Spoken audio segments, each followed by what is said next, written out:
Kei te whana ke tonu a maki tāna rai tana rautaki reo Māori mā te mahi tahi ki Te Taura Whiri, ki te whakamāori i ngā rārangi kai, me te whakaako ki ngā kaimahi o maki tāna ra ki te whakahua tika i aua kupu. E kaupapa here hou tēnei i toko ake, whai muri i te kōhetetanga o tētahi kaimahi, i tohua kia kaua e kōrero Māori i te mahi i te tau e 2018. I kōrero mātou ki te hiamana o maki tāna ra Aotearoa kia Simon Kenny atu i te wānanga reo i te whanganui atara. Ko te pakehi kai tā i te ao mo te mahi kai o rangaranga e tauawhi nei i te reo. We've been on a journey for probably 5 years now, and so it's just going, how do we better embed that Te Reo Māori strategy into our business? Makanui, Pāki, Raurau, koinei e tahi o ngā kupu Māori kua whakarewa aina a maki tānara ki tana rārangi kai i te taurua mano tekau mā waru. A i puta ngā whakamiha i te ao kia maki tānara Aotearoa.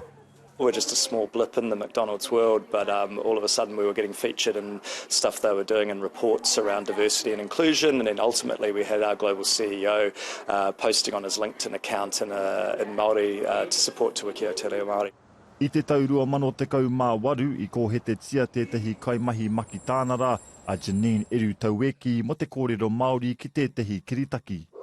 This person's getting warned for speaking one of our official languages, which also doesn't sound right. And that was where in my brain I was going, there's something wrong with this policy. We went back to that person as an individual, apologised, went, this is no good, we're going to revisit the policy, can we get your feedback on where you think we went wrong? So that was good. Nā tērā i whakapātu wai a Simon Kenny ki Te Taura Whiri i te reo Māori ki te kimi āwhina. It just gave us a really simple challenge, which was to help normalise the use of Te Reo Māori in everyday life. And we went, cool, what does that look like at McDonald's? Went back to our business, to our people, to our advertising agency, those kind of people, and said, how can we do that?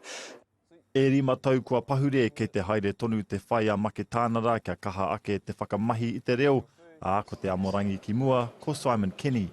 Ki tamaki makaurau au e noho ana, ko au hei mana e kōrero matua mo maki tāna. Ko Simon Kenny taku ingoa, tēnā tātou katoa.